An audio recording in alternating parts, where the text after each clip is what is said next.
E agora, o mundo em que vivemos. Uma análise dos acontecimentos atuais à luz da Bíblia. Com o pastor Érico Rodolfo Bucinga.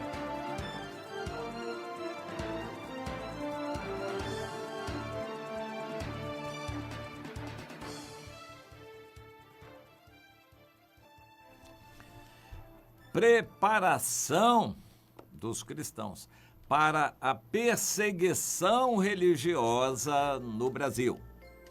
Vamos procurar entender essa situação. Deus avisa, os dons espirituais estão aí, Deus tem dado muitas profecias a respeito do que vai acontecer.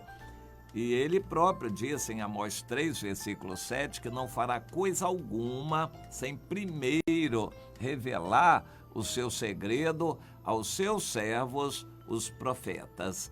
Deus tem falado muito, nós anotamos profecias, ouvintes nos mandam revelações sobre o Brasil. Nós, em nossas reuniões de oração na comunidade, anotamos as profecias. Nós temos um grupo intitulado Escola de Profetas, onde compartilhamos para outros estarem atentos, outros que também têm revelação de Deus para conferirem como a Bíblia diz. Nós entendemos que Deus confirma aquilo que Ele mostra, aquilo que Ele fala a respeito das profecias. E uma das características das profecias é mostrar o que vai acontecer. A profecia visa também mostrar o que está escondido. Por exemplo, nós estamos muito embevecidos, encantados com um determinado pregador, porque ele prega bonito, viraliza, faz sucesso. Aí Deus levanta alguém para trazer uma profecia sobre a vida nebulosa daquela pessoa, para alertar os demais para não serem enganados. Então, profecias são usadas por Deus de diversas maneiras. Uma delas é para a gente saber o que vai acontecer, para nos prepararmos. E é sempre bom a gente lembrar tudo o que vai acontecer no Brasil, de certa forma já está acontecendo, para nós entendermos os propósitos de Deus. Um deles é que nos consertemos com Ele. Outro é que nos preparemos para isto. E Deus tem avisado, então, o presidente Bolsonaro vai cumprir o propósito dele, lançar o Brasil numa guerra civil. Não é ele, é a situação que caracteriza isto.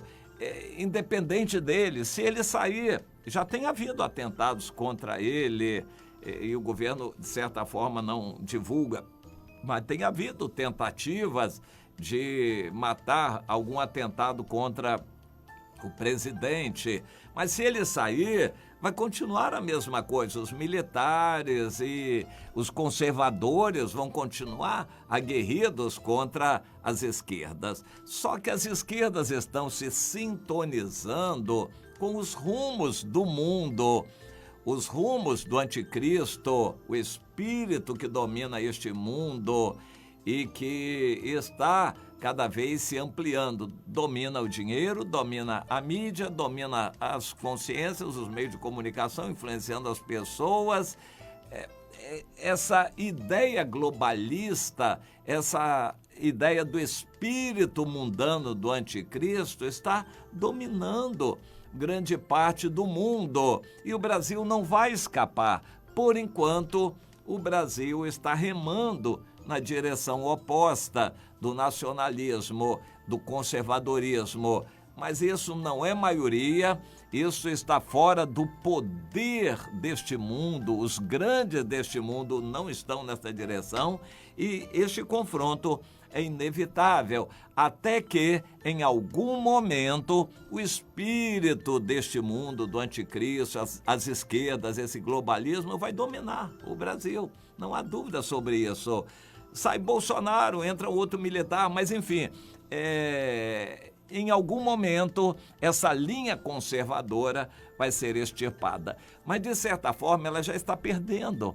Os evangélicos decidiram, na sua maioria, apoiar o presidente e estão levando chumbo grosso por causa disto, estão sendo hostilizados, odiados, criticados, vigiados, perseguidos.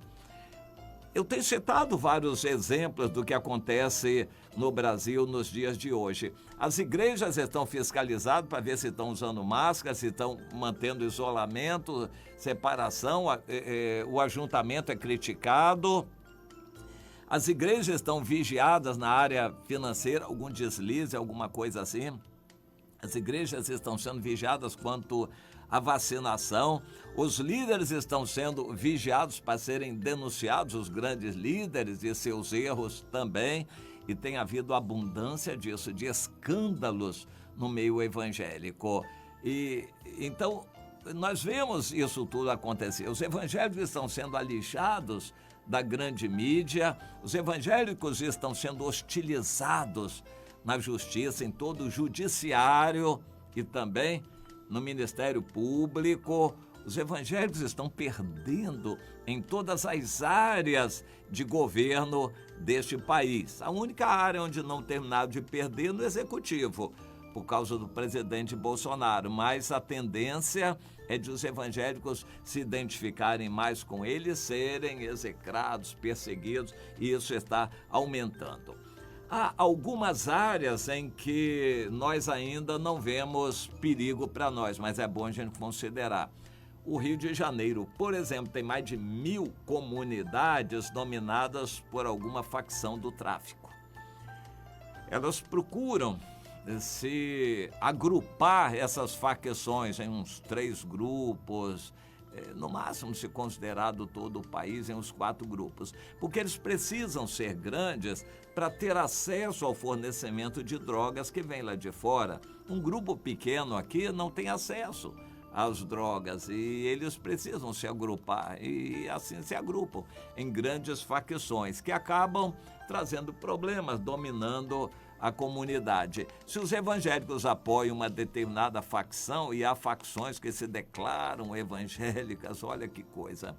Então, as outras, ao fazerem guerra contra essa facção, podem entender de odiar os evangélicos. Existe o PCC, que já não tem simpatia por evangélicos. E então nós ainda vemos uma certa ordem sendo mantida no Brasil. De certa forma, existe paz nas comunidades onde o tráfico domina, mas essa paz pode ser rompida a qualquer momento e os evangélicos podem encontrar perseguição por parte do tráfico também. Aí a coisa vai ficar mais pesada, mais complicada.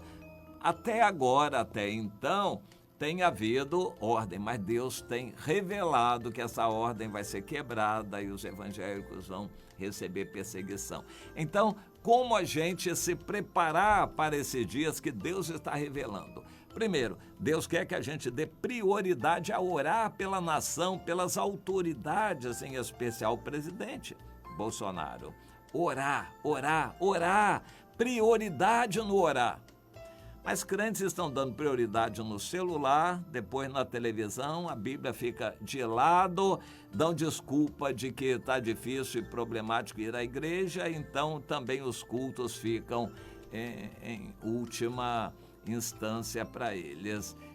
Os evangélicos não estão no agrado de Deus, não estão botando Deus em primeiro lugar, estão até, de certa forma, gostando da internet, pesquisando, se aprofundando, usando melhor a internet, estão se deliciando com o Deus internet. Isto não é do agrado de Deus. Em algum momento, o acesso à internet vai ser atacado também, porque Deus vai permitir.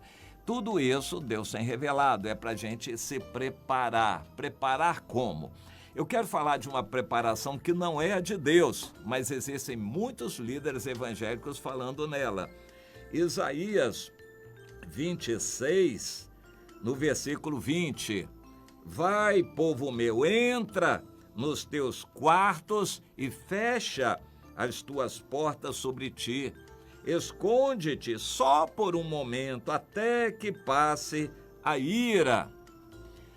Esse texto, Isaías 26, 20, é usado desde o início da pandemia. Igrejas que apoiaram o isolamento, igrejas que criticaram os crentes que queriam continuar a se reunir. Eu me lembro, na Lagoinha, o pessoal diante do trono criticou, falou mal do pastor Silas Malafaia, porque ele queria fazer as igrejas continuar a se reunir, e eles disseram, não, é hora de nós colaborarmos com as autoridades, vamos parar os cultos, continuar só pela internet, até que passe a ira. Várias igrejas tradicionais aderiram às orientações do Fique em Casa por causa disso, não só por um momento.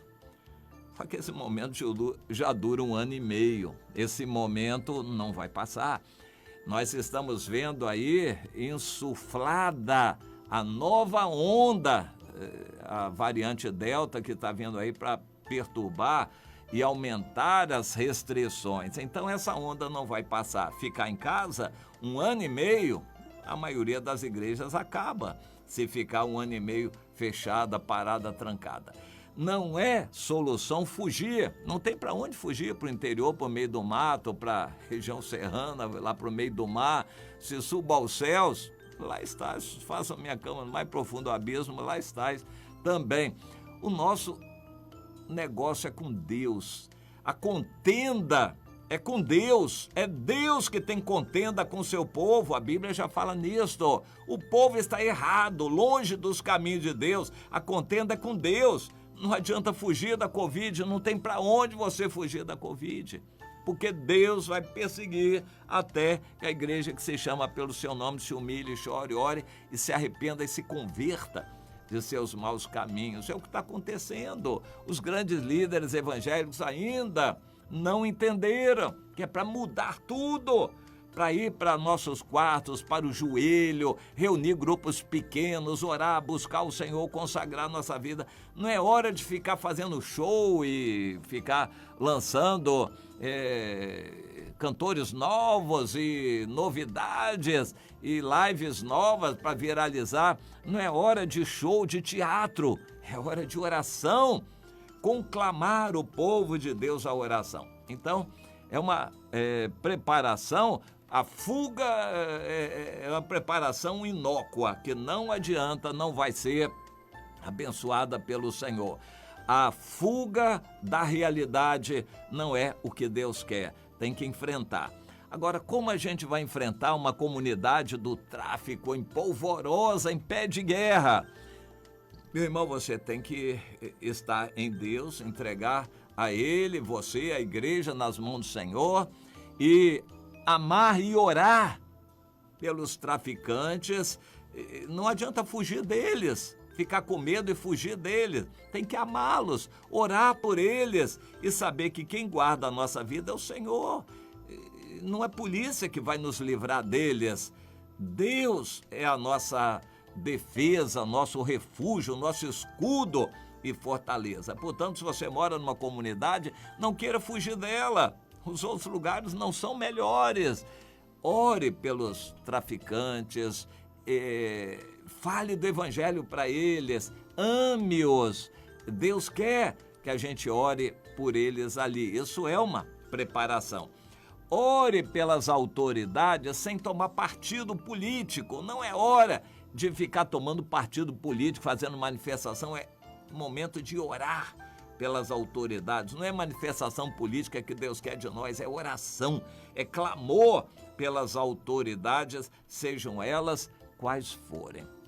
Mas existem autoridades no Brasil difíceis, que estão encasteladas no judiciário, ganhando altos salários, trabalhando de casa e fazendo basicamente o que eles querem. Nas decisões jurídicas que tomam, eles têm, digamos assim, nessa área, a faca e o queijo na mão. É hora de orar a Deus para Deus mostrar a eles que Deus é maior. É uma situação dificílima que temos no Brasil, a questão do judiciário. Oração por eles, vamos clamar a Deus, vamos suplicar a Deus misericórdia. Então nós nos preparamos em igreja, como povo de Deus, para amarmos os irmãos, darmos assistência aos fracos, ir buscar os afastados. É hora de mudança na igreja, nessa direção. Vamos buscar os irmãos, vamos fortalecer os abatidos, os fracos. É hora de socorrermos nossos irmãos queridos. É hora de irmos buscar esses irmãos que estão precisando. É hora de nos prepararmos na igreja nessa direção. E a preparação também na família, que cada um tenha a sua casa em condições, se puder, pague as dívidas e não faça mais dívidas. Guarde um pouco de comida em casa, em dias difíceis isso pode ser necessário, principalmente aquela básica, não perecível. Guarde um pouco de comida, tenha um bujão de gás sempre cheio em casa, tenha uma vela, uma luminária de emergência à disposição se faltar luz. Não fique pendurado no celular, não faça a sua vida depender do celular. Tenha um dinheirinho guardado, se os bancos fecharem, se houver convulsão nos bancos, enfim, não gaste. Procure, não gaste com supérfluo, desnecessário, não faça novas dívidas, você não sabe se vai ter condições de pagar. Comece a segurar um pouco o dinheirinho em casa, segure, guarde em casa alguma coisa para dias difíceis que podem acontecer a qualquer momento. Então, são maneiras de nos prepararmos para o que vem. Deus está nos avisando. Vamos nos preparar, mas onde nós estamos, onde Deus nos colocou e sabendo que o caminho da solução passa pelo Senhor. É o Senhor quem vai nos guardar. Refúgio e fortaleza não é fugir, é o Senhor. Entenda isto.